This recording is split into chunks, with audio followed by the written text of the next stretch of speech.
दोस्तों, आज हम समझेंगे बायोसावर्ट का नियम। बेसिकली बायोसावर्ट का नियम है क्या? बायोसावर्ट का नियम एक अनंत लंबाई के या अल्प लंबाई के कोई तार है, उसके तार पर चुंबकीय क्षेत्र को दर्शाने का नियम है।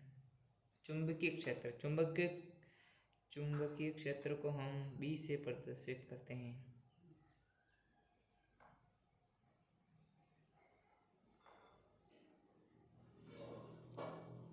इस नियम अनुसार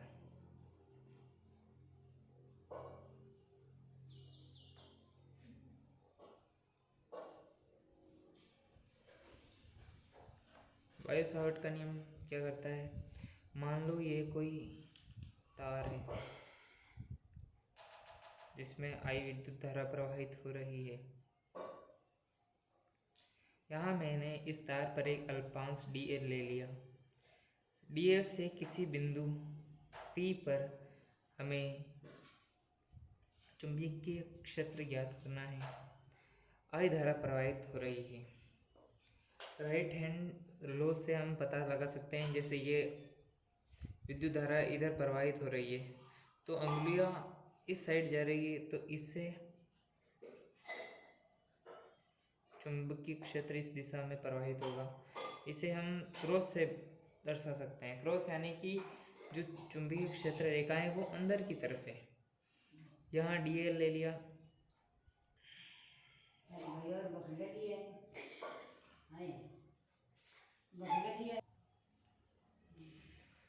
P बिंदु जो है तार से r लंबाई की दूरी पर स्थित है। इसकी लंबाई कितनी है? r। बायोसावर्ट नियमानुसार किसी धारावाही चालक से उत्पन्न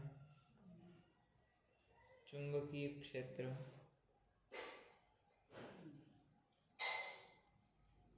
धारा अल्पांश की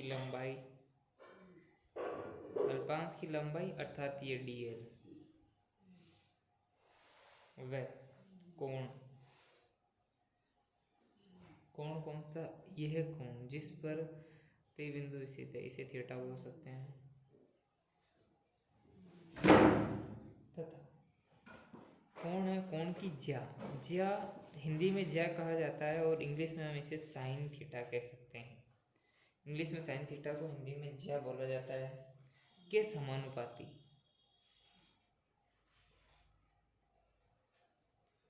इन सब के तो समानुपाती समझ गए। dl अल्पांश और अल्पांश विद्युत धारा तथा P बिंदु की ओर विद्युत मतलब चुंबकीय क्षेत्र के मध्य का कोण थीटा, थीटा की साइन थीटा, और अल्पांश लंबाई और धारा यहाँ आई प्रवाहित हो रही है। इनके तो चुंबकीय क्षेत्र समानुपाती होता है, समानुपाती, तथा इनके मध्य दूरी, इनके किसके? बिंदु P और तार के बीच की दूरी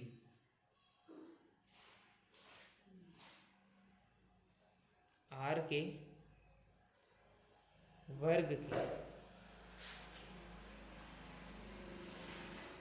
व्युत्क्रमानुपाती होता है।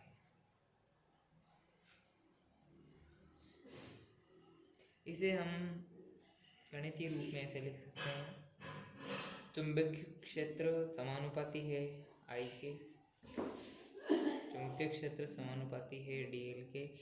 हम इसे हम समीकरण नंबर 1 दे देते हैं, इसे समीकरण नंबर 2 दे देते हैं। फिर b समानुपाती है साइन थीटा के, b व्युत्क्रमानुपाती 1/r² के। यहाँ हमने अल्पांश dl लिया है तो चुंबकीय क्षेत्र भी अल्पांश में होगा, यानी d यहाँ भी लगा देते हैं हम।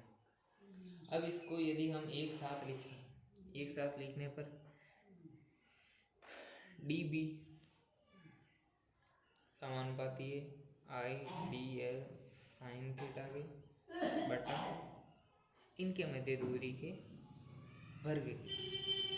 अब यहाँ समानुपाती का चिन्ह, हमें जैसा कि हमें पता कि समानुपाती का चिन्ह जहाँ भी होता है वहाँ एक कांस्टेंट नियतांक लगता है। यहाँ कांस्टेंट लगेगा के कांस्टेंट लगेगा, जिसका मान होता है μ0/4 पाई। विद्युत धारा के कूलाम नियम में भी हमने के का मान देखा था, वहाँ के का मान था 1/4 पाई एप्सिलॉन नॉट।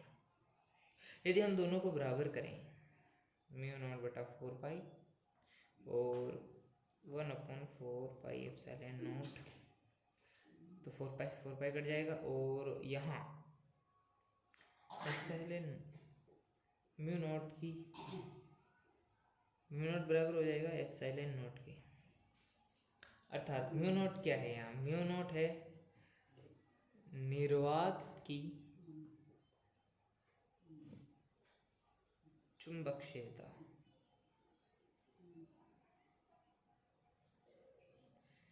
और एप्सिलॉन नॉट क्या है, निर्वात की विद्युतशीलता। यदि हमसे जैसे एग्जाम में क्वेश्चन आ जाए कि निर्वात की चुंबकशीलता और निर्वात की विद्युतशीलता में क्या संबंध है, तो हम सीधा बता सकते हैं कि निर्वात की चुंबकशीलता बराबर होती है 1 निर्वात की विद्युतशीलता की। तो यहाँ से के का मान हम पुट कर सकते हैं। दोस्तों ये एक्स्ट्रा जानकारी थी, मैंने आपको दे दी, ये ध्यान में रखें। यहाँ के का मान रखने पर डी बी बराबर होता है μ0/4 pi I D R sine theta बटा आर स्क्वायर। यह है बायो सावर्ट नियम। आप चाहें तो इसका स्क्रीनशॉट ले सकते हैं, यह आपकी काम की चीज़ है।